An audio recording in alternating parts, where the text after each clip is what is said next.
Hello students, कैसे हैं आप। आज हम अपना बायोकेमिस्ट्री का 27वां चैप्टर स्टार्ट करेंगे जो है इलेक्ट्रोलाइट्स और ब्लड गैसेस के ऊपर। और सोडियम पोटेशियम क्लोराइड आपने देखा ही होगा कि इसके टेस्ट लगते हैं। जनरली ये टेस्ट नीचे होते हैं तो पेशेंट को तो इनकी इंपॉर्टेंस नहीं पता होती, लेकिन ये बहुत इंपॉर्टेंस होते हैं क्योंकि आपने फिजियोलॉजी के बेसिक टॉपिक पढ़ा होगा, सोडियम पोटेशियम पंप, और कैसे हमारा intercellular fluid extra cellular fluid को यही पंप मेंटेन करता है। तो अगर इनकी क्वांटिटी में प्लस माइनस होगा तो आईसीएफ और ईसीएफ के रेशियो में भी प्लस माइनस होगा। और इसका मतलब हमारी बॉडी में कोई डिजीज है अगर इनका लेवल बढ़ रहा है या बहुत ज़्यादा घट रहा है। तो कॉन्सेप्चुअली बहुत इंपॉर्टेंट टॉपिक है। इस टॉपिक को आप अच्छे से करिए। ये वो टॉपिक है जो अगर आपने एक बार तैयार कर लिया तो लाइफ भर आपको ये हेल्प करेगा चीज़ों को अंडरस्टैंड करने में, हायर स्टडीज़ में। और आपको ये भी पता चल जाएगा कि लैब में जो आप सोडियम पोटेशियम किसी का कम आ रहा है या ज़्यादा आ रहा है तो उसकी क्या डायग्नोसिस बन रही है। तो आइए इस चैप्टर को करते हैं। इसका इंट्रोडक्शन। इलेक्ट्रोलाइट्स वो चार्ज्ड आयंस हैं जो बॉडी फ्लूइड्स में डिसॉल्व होकर इंपॉर्टेंट फंक्शंस परफॉर्म करते हैं। Blood gases like O2, CO2, pH body की रेस्पिरेटरी और मेटाबॉलिक हेल्थ शो करते हैं। मेन हमारे इलेक्ट्रोलाइट्स कौन से होते हैं? Sodium, potassium, chloride, calcium, magnesium. सबसे पहले हम सोडियम को लेंगे।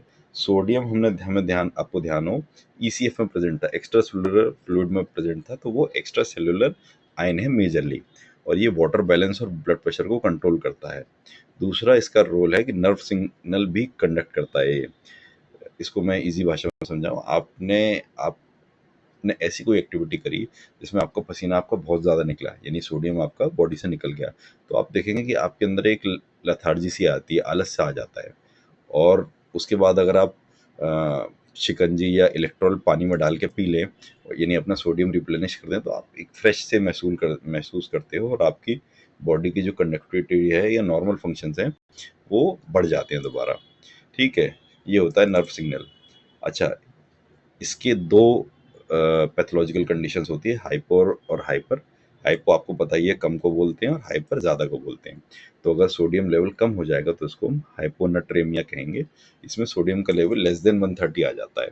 और ये तब होता है जब आपने बहुत ज़्यादा डाययूरेटिक्स ले लिए, ठीक है, या आपको वॉमिटिंग हो गई, आपने बहुत ज़्यादा अल्कोहल ले लिया या हाइपोटोनिक फ्लूइड्स ले लिया। बेसिकली यहाँ पे सोडियम के लेवल कम होने से आपको प्रॉब्लम होगी, क्योंकि वाटर लेवल तो आपका उतना ही है, लेकिन मतलब बॉडी फ्लूइड तो उतना ही है, लेकिन सोडियम कम है, तो यहाँ पे नर्व सिग्नल में प्रॉब्लम आएगी। सेकंड हमारी कंडीशन है हाइपरनेट्रेमिया। हाइपर जैसे कि नाम बताता है ज़्यादा, इसमें सोडियम का लेवल ग्रेटर देन 145 हो जाता है। ये तब हो जाता है जब डिहाइड्रेशन हो रहा है, आप कहीं जल गए हो, या डायबिटीज़ इंसिपिडियस के केस में।